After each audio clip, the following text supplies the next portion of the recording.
probably be some people joining as well. Mm-hmm. All right, so here we have Jeff from WeAreChange Melbourne. How you going today, Jeff? I'm doing well. Delighted to be on the program. Thanks for the invite. You're the first person on the podcast, so how do you feel about that?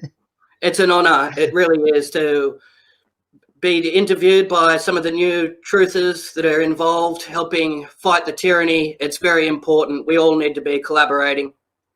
Yeah, definitely. Hopefully we can get some more people come on board and do some more videos as well. Absolutely. The sky's the limit, isn't it? When we all work together, positive especially in vibe. these times. Yeah, exactly. Did you want to maybe tell a bit about yourself and what got you started in doing this, if you don't mind? Very good question. Look, like a lot of people, 9/11 was critical when it came down to it. There was certain anomalies that required investigation, and that opened up a treasure trove of other things that need to be explored, various subject material, Building 7, and then you look at other false flags and conspiracies, and then you really go down many rabbit holes, and entertainment and educational as well. Eventually, a wealth of information and knowledge about various topics, and that led to me to doing various radio shows and collaborating with others and bringing this information to the forefront. Definitely. I think 9/11 was a big one for a lot of us, wasn't it? Especially people our age group. We went past all the Kennedy, all that sort of stuff. And now 9/11 was definitely a big one for everyone, for the rabbit hole. And then Alex Jones, for all the new people starting out. I don't really watch him anymore, but he's one person that definitely got me started. Yeah, it's good to look up to certain role models as well that set a good example for others. It's a good way to lead, isn't it? Yep, absolutely. So you're also based in Melbourne as well. Now, right. How long have you had your channel for?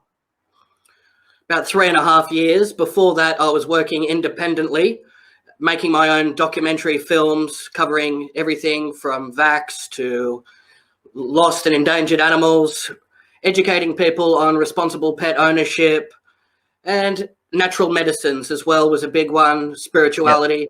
And then, saw that. Yeah, and after becoming established for a considerable amount of time, I was offered to take over the role as chapter leader for WeAreChange Melbourne. And ever since then, I've been active, attending protests, doing TV and radio spots, a weekly talk show. We're now doing a roundtable. I've been very busy during this whole crisis, attending testing facilities, the lockdowns, police checkpoints, covering every single aspect of it. I feel it is our duty as independent media to do our best and bring the information to the people and really empower them to do their own research as well. So is there another guy that's on your channel as well, or is that a different WeAreChange?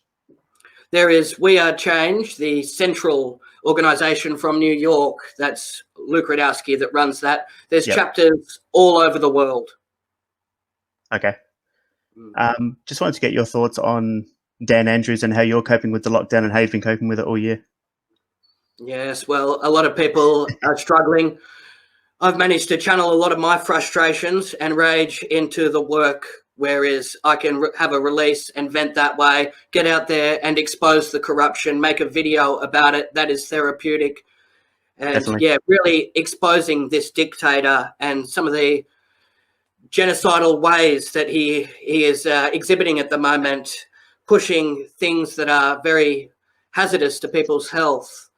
The mandating of masks. He is relentless and ruthless, but of course he's a puppet for other people. He's all stringed up. The criminal elite, he's following orders. And if he wasn't towing the line, they would replace him with another criminal that would carry out the evil bidding. So do you believe anyone that gets in that position is by design then? Nobody can get there independently? That's exactly right. It's also a prerequisite that they are a member of a lodge, a Freemasonic tie. That's what they do. That's part of the leverage they have over them. It's a control mechanism, a brotherhood. And for the females, the Order of Eastern Star. That's how they keep each other in line as well. There's an order and agenda that they're well aware that will be implemented, and they agree upon that. So do you think it's closer to that, or do they have things over each other as well? Like, with Jeffrey Epstein and his island, filming people doing things they shouldn't be. That's a good question. I believe it could be a combination. Yeah. As well. And then there's also other tactics that they can use to discredit people, using tabloids and running smear campaigns in articles. So there's a lot of measures that are put in place to make sure that they toe that line, because there are ramifications. And then, yeah, that's a big one. Okay. How do you feel about the people that are getting arrested on social media for talking about protests and things like that? Do you think these are real, or do you think these are staged? Well, that's interesting as well, isn't it? They like to make an example out of people to put a lot of fear in the general public, so then they are reluctant to revolt. Whether these people are crisis actors, that is up for debate. I think at this time, to be constructive, it's not good to point the finger at one another and label someone as perhaps controlled opposition, or are they doing the bidding? Are they a plant or a stooge? That's they're all legitimate questions, but what we should be focusing on is the real criminals, the ones that we know are trying to push this Agenda 21 depopulation, the criminals that we know are pushing the vax, that are stripping us from our rights, denying us our liberties, the ones that are campaigning to lock down borders and strip us every day and implement these regimes. They're the ones that we should be focusing on. And once we get our freedom restored, then we can look at our own backyard and say, was this person genuine? But I think at first, it's time to analyse the main threat and go after the hard targets. Okay. So in terms of the the lockdown that happens, so we've had Victoria was in a massive lockdown, and South Australia had the 3-day one, and now Sydney's coming back as well. Do you think that's all planned exactly how it is, or do these cases really happen? And was the Adelaide one real, or was that deliberately 3 days? In my honest opinion, it's all premeditated. It's strategic. They pinpoint these places, like the northern beaches. They look at the exit and entry points, the roads. They look at all types of aspects. The affluent areas, they know they are less inclined to want to protest, get out there and vent their frustrations. They've accumulated enormous wealth and they want to hold on to that. So they're willing to toe that line. The whole dictatorship that's put in place, they're the ones that are going to be more passive when it comes to it. So it's all very much done by design. And this is planned, I mean, years out. It's done to a science where they've covered every single aspect of it. They even create their own heroes and villains. Like you said, are these people actors? You don't know, but it's like a human game of chess. They know when to use people and take them away. So I sort of thought I sort of thought the C virus probably was planned around 2009. So do you think it goes even further back than that? Well, see, the New World Order, they've been talking about it.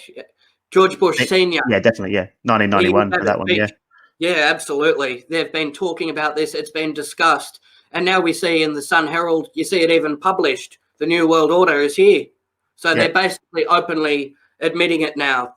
There's no secrecy about it. That we've been pushing.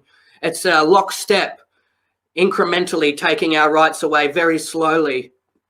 The frog in boiling water analogy. Yes, that's right. What are your thoughts on celebrities getting the virus? They use a lot of these celebrities to push their agenda, don't they? You see Lady Gaga always stepping up, people like Jay-Z. They've been groomed for that position. They're like a cheerleader for the agenda, and it works. It works brilliantly because they have a large fan base. So all they have to do is say, well, look, this is real. Go out and get tested, and all their fans will follow. Now, I believe a lot of these test kits are fabricated and false as well, the results that are coming from them. But yes, these celebrities, are they acting? Is it all a staged operation? And are they willing participants in this crime? That's the million-dollar question, is it? Or do they really have flu-like symptoms? When it come down to Tom Hanks, very suspicious behaviour, wasn't it? In Queensland, and he's got the Corona typewriter as well, doesn't he? Yes, a lot of that subliminal messages involved. And I see on your channel, You've even discussed the predictive programming as well. Yeah. Very eye-opening, isn't it? That's quite obvious with 9/11, the predictive programming. But Tom Hanks came out after that and kind of said, if you don't wear your mask, I don't respect you. Yes. And it's like, why are you preaching, But Exactly I just made right. a quick list of people: Prince Charles, Trump, Idris Elba, a couple of NBA players like Kevin Durant, Pink, The Rock, big names, and different industries too, and Boris Johnson as well. Yeah. Yes, that's right. So people think it's legitimate because if somebody that's of a celebratory status, they certainly wouldn't be lying about it. And I think that's downright evil too, to pull on people's heartstrings because, Definitely. yeah, a lot of people, they have a big heart. They're compassionate. They feel sorry for others, empathy and sympathy. Normal people. Yeah, exactly. Not these psychopaths that are in power that lack compassion, morals, and dignity. Yep. I was watching Pierce Brosnan do a commentary on GoldenEye, the movie he was in as James Bond. And halfway through it, he kind of mentions, here we are, we're all in this together, and we have to accept this new world order. And I'm like, what? Yes. So, are people like him in on this, or are they just going along with what's in the news? Well, that's the thing too. A lot of actors, if they have Freemason or Scientology ties, then there's something sinister at play that needs to be looked at as well. Yeah. They're all given their own little roles, acting, on camera, and also in front of news and media, pushing narratives for the global elite. We see that, don't we?